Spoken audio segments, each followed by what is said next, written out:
Good afternoon, everyone. Thank you for joining us, and I hope you guys are having a blast of day. And I know it's the last session of the day, so we're going to try to make it quick and fun for everyone. Here with me today we're going to be talking about how women in the region are shaping environmental, social, and governance work and climate action across business, tech, and partnership. So I want to start, before we go into deeper sections, I would like to start with something personal to you guys. Something that set the tone for why each of you is here today. So I want to start with Eve. You lead a major sustainability alliance and a global brand. So I would love to start with you on this. Okay. Firstly, thank you all for being here. It's the end of the day, and we appreciate you guys staying just to hear us talk. And so I can talk a little bit about my ESG journey in short. I basically got into ESG around 30 years ago, before the term ESG was even a term. I think even the word sustainability was not really a thing. So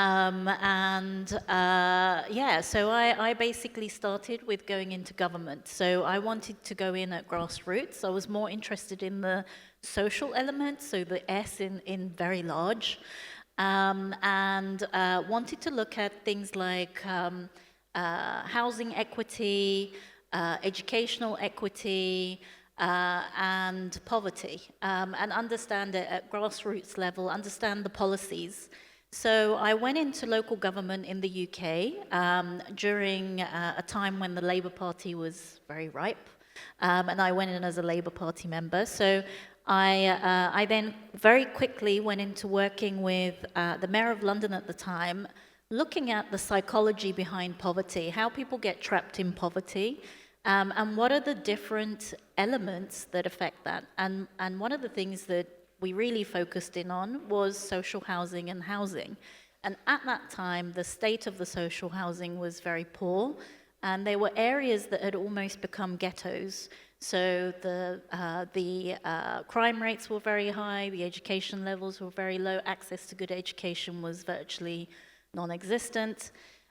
So we developed something called the Greater London Regeneration Project, and I spent a lot of time working on policy around how we could implement regenerating large areas of London into effectively, better social housing and better facilities for people.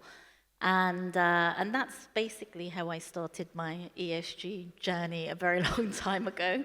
And I still very much focus on the S more than anything else. And now I run a family office, and one of the things that I do in the family office is to work with other family offices in co-investing in alternative real estate and asset types, looking at social impact and impact investments. So we have a lot of experience here. Thank you so much, Eve. Then we move to Yasmine. Yasmine, you come from tech and impact, and it's your entry point is quite different. So can you tell us what brought you into this space today? Thank you so much for your question. And actually, I'm here today because it is all about care. And sustainability is grounded in caring. It is very people-centric.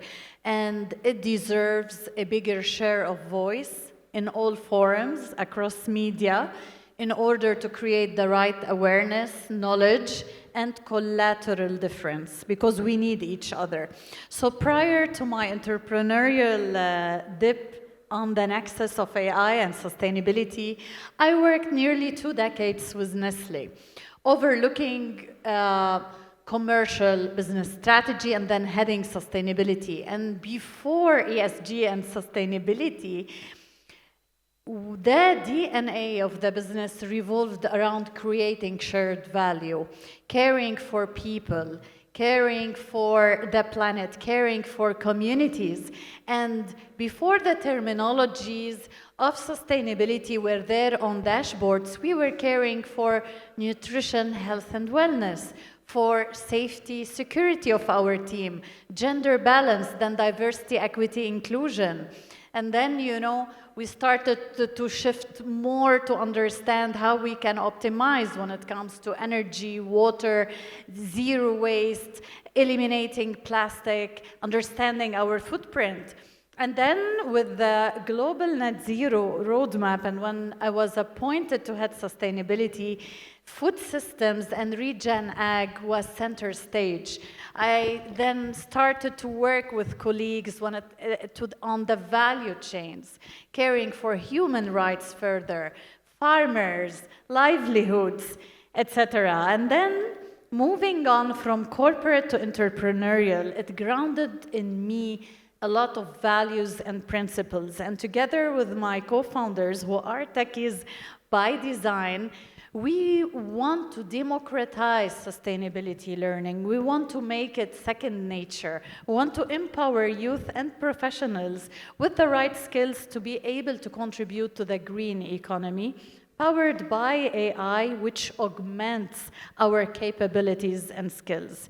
So I'm here today to share this journey, to inspire you, and as well to shed more light on this amazing topic in order to make a difference and to drive purpose and impact. Thank you. Thank you, Yasmine. It's good that you talked about how collaboration between different segments can actually achieve into sustainability and climate change, which lead to my question to Eftal. Your work is all about partnerships and regional impact. So what actually sparked your path into SG? I think I have been working over 16 years in sustainability, climate ecosystem, and decarbonization, and I come from more hard tech institutions. 16 years ago, when I entered to this sector, I was working with full engineers as a social scientist, and with 15 engineer men in the same room with one woman. I cannot say that there was a glass ceiling. They were always empowering, etc., but it was not very regular and used to be condition back that time.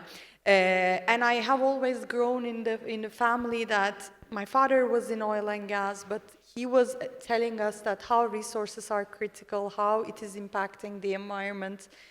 We all see the impacts within the years. So the moment we came to hear that, what I have learned in the last 15 years is it is a systemic approach that is required. So we need to look at the sustainability and impact from the perspective of human needs.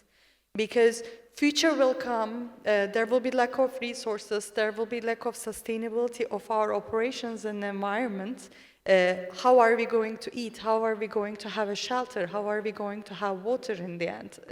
We are not living in the Stone Age. We need energy to shed our lights into it. So partnerships comes to the screen at that point, because without collaborative work, there is no way that we achieve that. There is no way that we prepare ourselves for the future. If we expect so much from governments as private sector, nothing will move. If governments ask us to spend so much money without giving us tools to regulate and structure and help, that wouldn't work. Innovations can come to the ecosystem, but without the support of private sector and government, they cannot flourish. That cannot flourish and scale. So as someone who has looked to the floor from different perspectives of government and corporates, NGOs, and now from the innovations and startups world, without hand-holding and without working together, there is no way we accomplish anything in impact and sustainability area. Thank you all. That's exactly why it's important for us to drive back to what is exactly this panel about. It's about the role of women in the region of the role of sustainability in the region. So each of you represent different part of this ecosystem. So my next question is, from your experience, what does women's leadership in ESG look like today in the region, and what makes it effective? When I start with you, Yasmine, if you can talk to us about diverse team and innovation and responsible tech. A great question. So when it comes to ESG, what do we have in common between women and ESG? We have, by design, the nurturing attributes, the regeneration. We mimic nature even in our bio. We have the foresight and long-term thinking, ample empathy, as ESG is very people-centric. There is the sensitivity to the context. When we look at all of those human traits, personal traits, they are in direct sync with what is sustainability, and that's why you see by default around us and in the Emirates, most of the CSO network, it is all women leaders. Most of the impact-driven social enterprises and NGOs, it is powered by women. And we don't need an invitation to the table. I invite all women to design the table, create their own seat, leverage their voice, and onboard the rest. We don't need authority to invite us in. We set the pace. And inclusivity is key. Why? Because diversity to ESG, it's not a bonus. Without the inclusion of women, half of the experience is not there. So we need to be part of the equation of data models, of knowledge foundations, of understanding, how is accessibility to women, what response would be, what are the consequences, what are the needs. So I'm proud as well, we are in a country with many role models of women who led on sustainability, climate action, circular economy, expo, COPs, like Her Excellency Mariam El-Meheri, Razan El-Mubarak, Layla Abdel-Latif, and many others, Reem El-Hashimi. So we have great powerhouses of women who are steering the wave of impact and change. Thank you, Yasmine. That's actually very encouraging.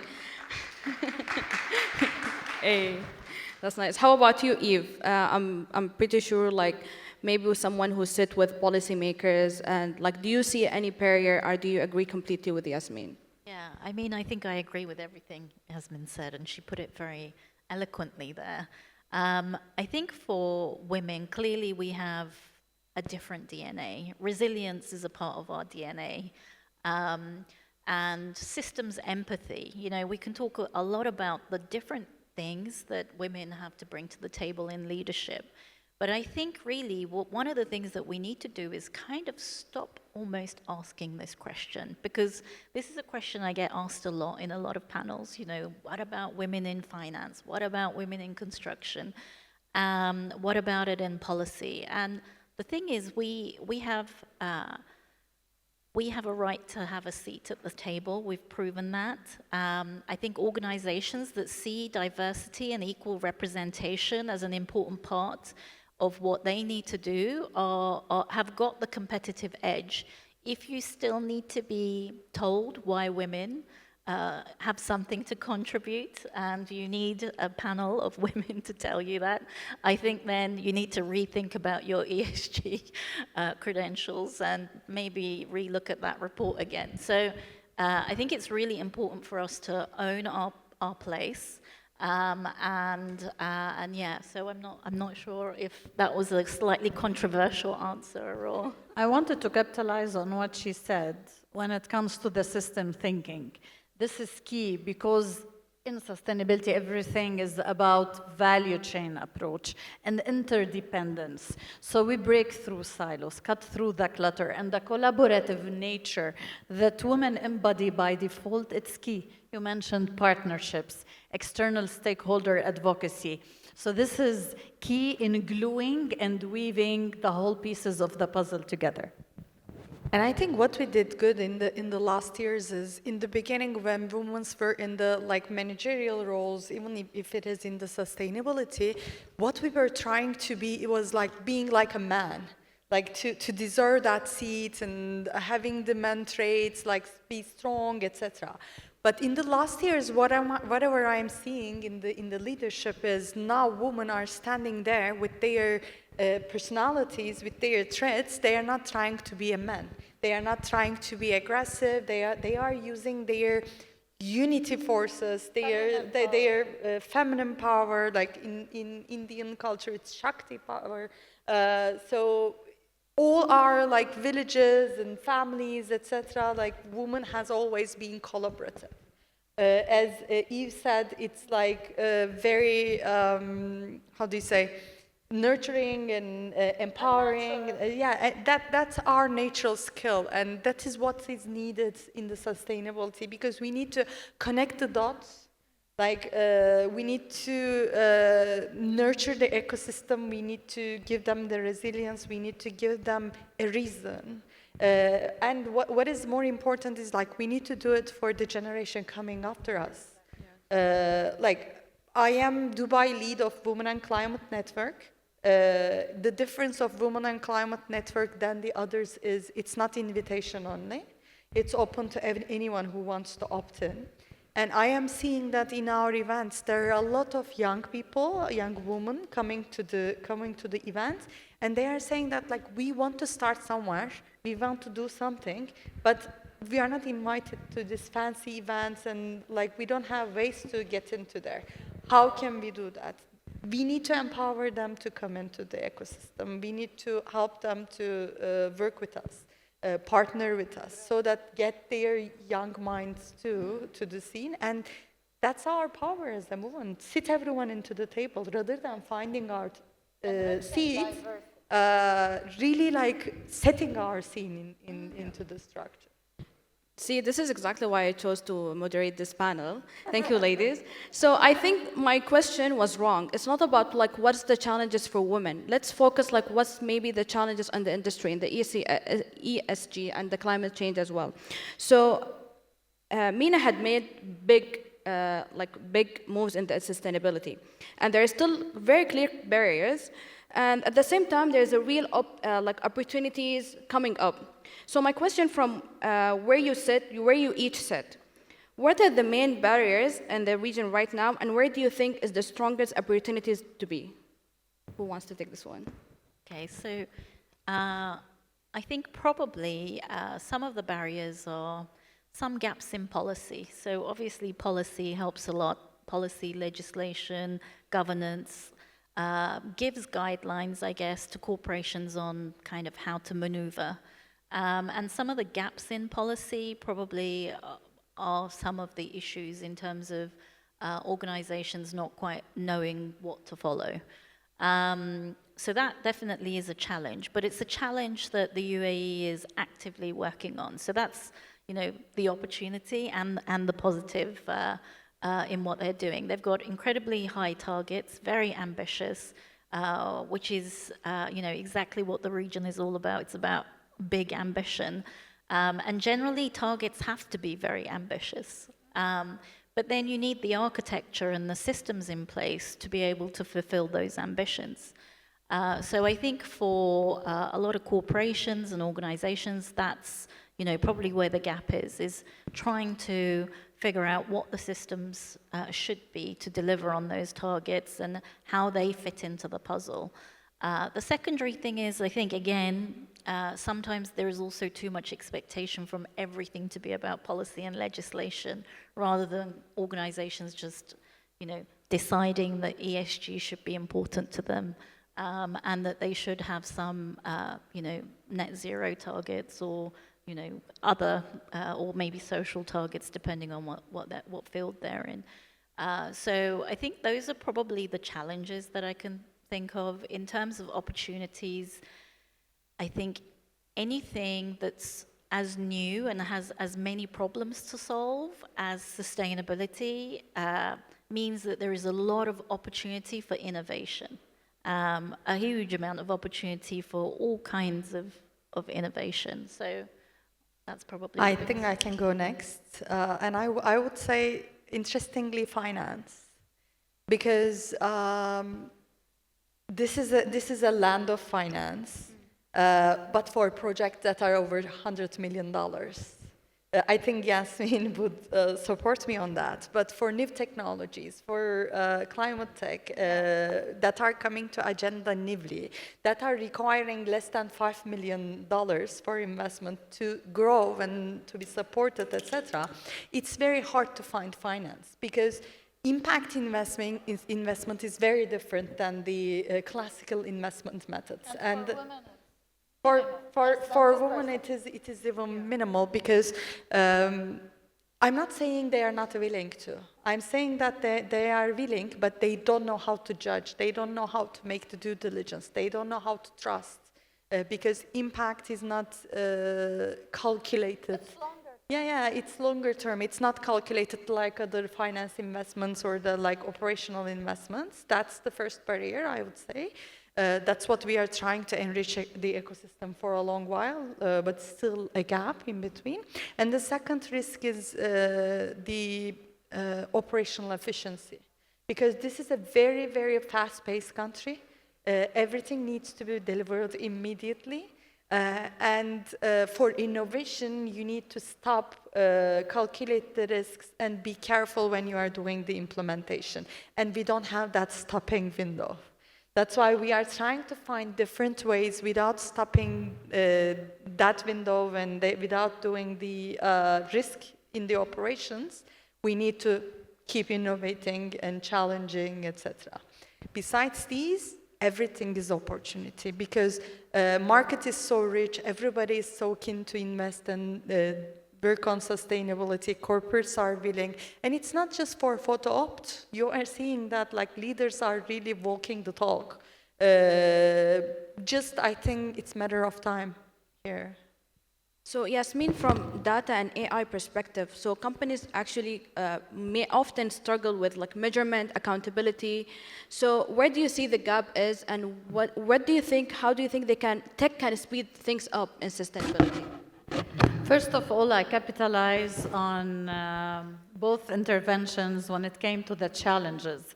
And all the challenges can be converted into opportunities. And what I'm still witnessing,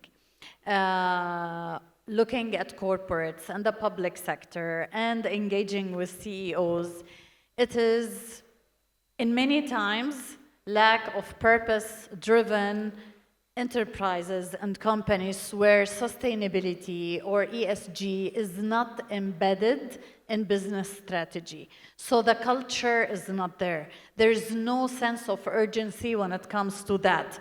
The pressure is here and now. It is only short-term deliverables, top line, bottom line. And even if someone believes somehow in sustainability, it is first sacrificed, even in terms of investment, when there is pressure or there are headwinds. So again, purpose-driven organizations, it's not there. So we need this leadership, the servant leadership of purpose and impact.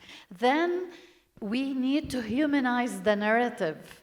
It's not only about KPIs and outcomes that are alienated from everyone.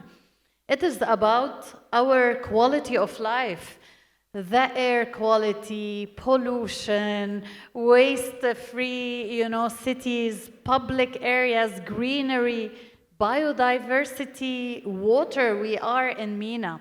The water stress and the global warming is double than any other region. Food security. So once we try to do the associations, we demystify, and then everybody wants to be part of finding solutions, of moving the needle in the right direction. So we want, yes, to humanize the narrative because this is what will sustain it. And we need companies to start measuring and understanding their footprint. There won't be progress, towards the NDCs of, let's say, UAE, Saudi, any country, if the rest of the sectors, they don't measure. So data is there, but we need to make it visible. We need to put it center stage and then to find the right projects. And another barrier is that data is in silos. Some people think it is only technical team. No, it is with procurement and marketing and commercial and HR and the whole value chain. We need to bring it together. We need one single source of truth, one number principle.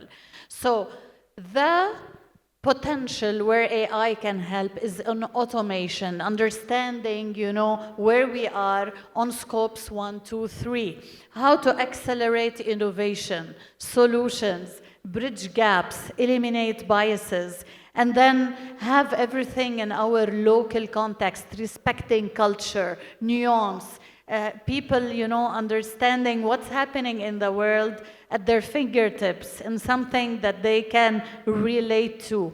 So the opportunity is huge, but we need to start knowing where we are in order to understand where we want to be and how to do it. You basically answered my next question, which was about real impact and marketing. So companies often struggle about what they say in a statement, we're doing this, we're doing that, and the real impact. And the people, like, it's 2025, people see. Like, if you said something and you didn't do it, and the next year, people's gonna ask question.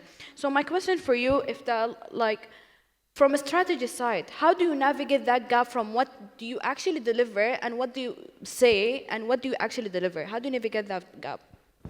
I think I would complement what Yasmine said. Data is everything. You cannot change what you cannot measure, and you cannot show the impact neither without that.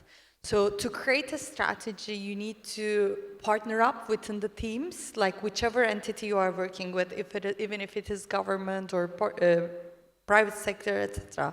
You need to team up. Like HR teams need to work with sustainability teams, with finance teams and legal teams to just see the baseline, like calculate the data and see the baseline. And that baseline will show you your target and how to reach to that target.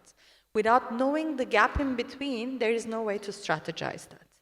After you make the baseline, you do the strategy, and then you need to involve more and more players into the scene, like investors, like your management team to make a decision, and other ecosystem players and vendors.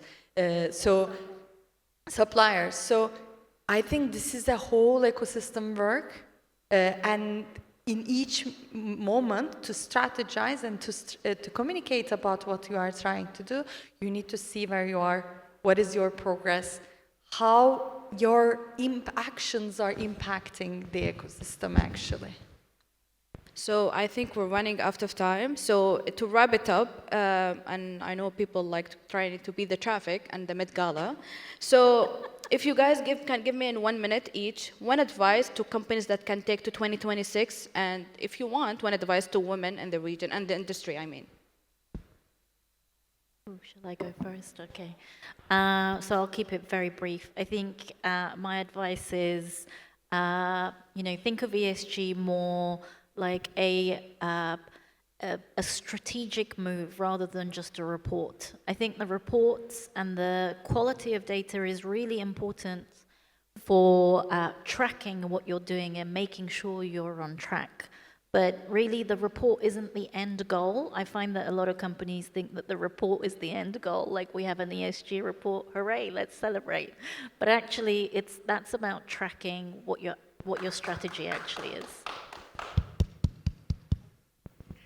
My advice is that let's envision our legacy, and our legacy will be anchored through responsible business. So it's not about this month and next year, it's the longer term, and to embody the mindset of regeneration, respecting humanity and human beings. So this is center stage. And in corporates, we really want the ambition to be in commitments.